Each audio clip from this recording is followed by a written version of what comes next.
buenos días a todas las personas que nos están escuchando. Muchas gracias por la invitación. Entonces, como lo decía Pere, pues yo traigo unas reflexiones a partir de cómo se entiende el reverdecimiento en un caso muy específico de la ciudad de Bogotá, con base en mi trabajo de investigación de tesis doctoral que se titula Entre planes y controversias, la producción socionatural de un área protegida en Bogotá. Y quiero pues hacer un énfasis en esto del término socionatural, que hace relación pues a unos referentes teóricos y metodológicos que tienen relación con la ecología política de la urbanización y con la teoría del actor recto, en el cual lo que nos plantea es que los objetos de estudio son una producción continua y permanente en que se vinculan actores humanos y no humanos, y que además tienen unas dimensiones que además de lo tangible están relacionadas con formas de pensar, con prácticas espaciales y con concepciones sobre el territorio, sobre la propia planeación, sobre las intervenciones y sobre lo que es o no es lo natural y la naturaleza. Entonces, quiero contarles sobre este caso de estudio que está ubicado en Colombia, en el centro de Colombia, sobre la cordillera oriental. Está pues en la capital del país, que es Bogotá. En amarillo vemos las áreas urbanas. Aquí vemos los municipios vecinos a Bogotá por el norte, que se llaman Chía y Cota, y esta franja verde pues es la zona de reserva forestal de la que les quiero hablar, denominada Thomas van der Hamen. Es una reserva forestal regional de carácter productor, lo que significa que se permiten en el interior, pues además de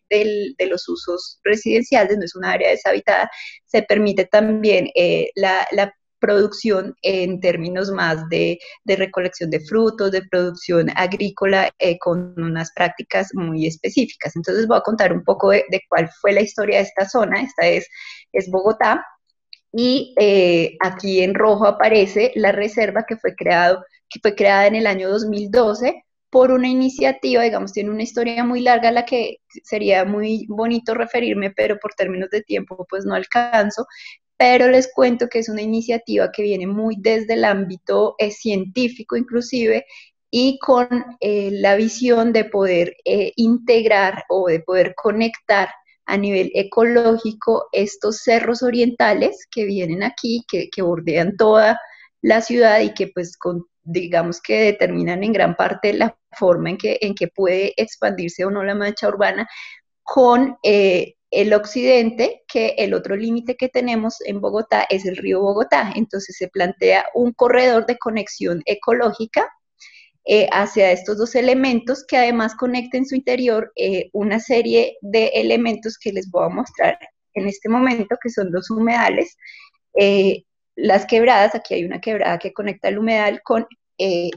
esta serie aquí es un cerro bien interesante, con unas características ecológicas también muy importantes. Entonces se piensa esta franja para conectar esos ecosistemas, y además como una forma de controlar un poco la expansión urbana que viene del sur de la ciudad hacia el norte, y evitar como la conurbación con este municipio en el occidente y con el del el norte, que son Cota y Chía. No sé, acá no me está funcionando muy bien aquí, ya. Entonces, esa es como la idea inicial de la reserva forestal. Y en el año 2014, entonces, esto deja de ser un asunto de expertos y empieza a surtirse el proceso de formulación de un plan de manejo ambiental, y este se hace de manera participativa con las comunidades que viven en el área de la reserva forestal, y lo que se plantea entonces es generar una serie de usos múltiples, priorizando la restauración y la preservación de los valores ecológicos. Entonces, tenemos acá en verde más oscuro los fragmentos de bosques que se mantienen como áreas de conservación, y algunos por acá pequeñitos, y el principal objetivo entonces es restaurar y generar conectividad ecológica en donde están estas áreas en verde. Además, esta es una zona muy interesante porque es como una juxtaposición de las huellas, de los rasgos de lo que ha sido la historia de las transformaciones en Bogotá. Entonces tenemos relictos de lo que alguna vez fue un sistema prehispánico de agricultura en camellones y canales de manejo de los humedales. Tenemos acá una hacienda, lo que queda de una hacienda colonial con su casa colonial, y digamos, todavía pues pertenece, gran parte de esas reservas pertenece a una sola familia que tiene la propiedad de esa hacienda. Entonces es como que nos va mostrando un poco lo que ha sido la historia de la región y de Bogotá en este pequeño fragmento de territorio. Y aquí hay algunos cultivos de flores que hacia los años 60, 70 se convierten como en la principal actividad en la económica para la región de la Sabana de Bogotá. Entonces, el plan de manejo ya con carácter participativo nos dio esta zonificación y en el año 2015 entonces llega una nueva administración y no sé, acá tengo aquí un lío con la presentación, a ver, ya. En el año 2015 entonces llega una nueva administración que plantea un cambio en la visión sobre este territorio y propone generar un gran plan de urbanización donde esta área se pudiera utilizar para generar suelos urbanos y se empieza entonces a cuestionar la validez de la propuesta y de la reserva en sí y su pertinencia porque dicen aquí ya hay unos procesos de urbanización andando, de suburbanización también y de alta degradación de lo natural, entonces se empieza a cuestionar si esa es una área natural o no. Y la propuesta entonces que presentan, dicen, lo que vamos a hacer es mantener, no sé si ven mi cursor, por favor, si me confirman. Sí, vemos bien. Listo. Entonces, mantener esta parte que es acá, vemos los cerros que estaban como limitantes de esa antigua o de esa propuesta de la reserva que de hecho no, digamos que está vigente, pero que ellos proponían modificar y era mantener como ese borde conectando el río Bogotá, el humedal, los cerros y mantener esa conectividad y complementarla con una serie de corredores verdes con árboles nativos que pudieran generar como ese complemento y mantener la idea de conectividad ecológica hacia el oriente con los cerros, desde el oriente hacia el occidente con el río y mantener entonces acá una serie de posibilidades para la urbanización, además una urbanización que debería generar mediante el tema del reparto de cargas y beneficios, generar pues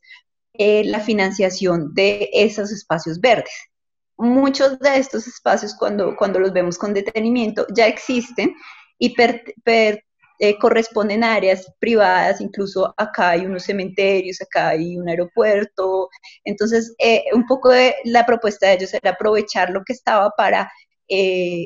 cambiar un poco el tema del arbolado, ¿sí? Y generar unos corredores con florestas pues de árboles nativos. Y se planteaba también el elevar un poco acá esta infraestructura, esta autopista, para poder mantener los cursos y la conectividad entre los humedales y las quebradas que vienen del oriente. Esta es un poco como la idea de esos corredores en esas infraestructuras para permitir esa conectividad y la idea también de armonizar lo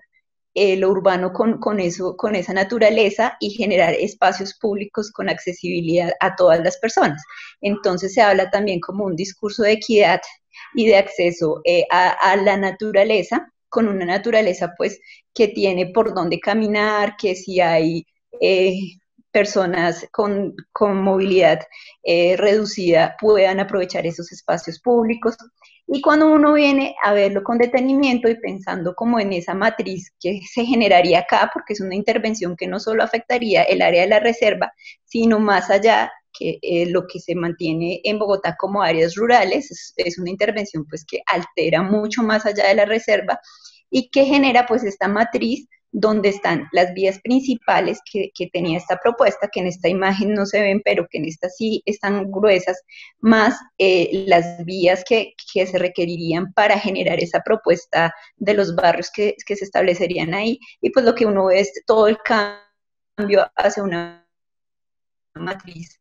completamente urbana, y entonces empieza el cuestiones, les defendían el plan de manejo que fue construido de manera participativa, y es muy interesante ver cómo en ese diálogo lo que empiezan a surgir son una red de organizaciones sociales en defensa de ese plan de manejo, y cómo se asocian no solamente por el tema de la reserva, sino entran en contacto con las comunidades indígenas en Bogotá, entran en contacto con grupos de ciclistas urbanos, y empiezan a generar acciones de ir al territorio, de sembrar árboles dentro del territorio, de limpiar las quebradas, de visitar los bosques, y de hacer educación ambiental por iniciativa propia y de la sociedad civil para defender esa reserva. Y entonces se genera toda una reactivación de esos vínculos con el territorio que no estaba ni en el principio cuando se creó la reserva, ni luego con la propuesta de la administración del 2015. Entonces, esto nos trae como unas, digamos, esos contrastes en entender esas decisiones y esas propuestas sobre esta área de la ciudad como encuentros y desencuentros entre ideas y prácticas que tienen unas raíces históricas profundas de la forma como entendemos el territorio y cómo entendemos las transformaciones de la ciudad, y que hacen parte pues de como ese tipo de negociaciones que se dan en el ámbito más de lo político. Entonces quisiera resaltar eso de cómo los conceptos no son neutrales, la forma en que se entiende la naturaleza o lo natural o lo artificial influye en cómo digamos, cuál es el resultado final de esas transformaciones, a quién van a beneficiar al final. Cómo esa división entre lo rural y lo urbano es bien interesante en las dos concepciones, los dos plantean reverdecer, los dos están hablando en términos de sostenibilidad, de adaptación, pero entonces, ¿cuán diferentes pueden ser las propuestas dependiendo de lo que se entiende por natural, por urbano rural, por artificial? Si hay o no ese debate o ese enfrentamiento entre conservación y desarrollo. Y me interesó mucho también el tema de esa dicotomía entre el saber científico-técnico como objetivo y neutral en la toma de decisiones, y lo político, ¿no? ¿En qué momento entra lo político? Y cómo en el caso de Bogotá,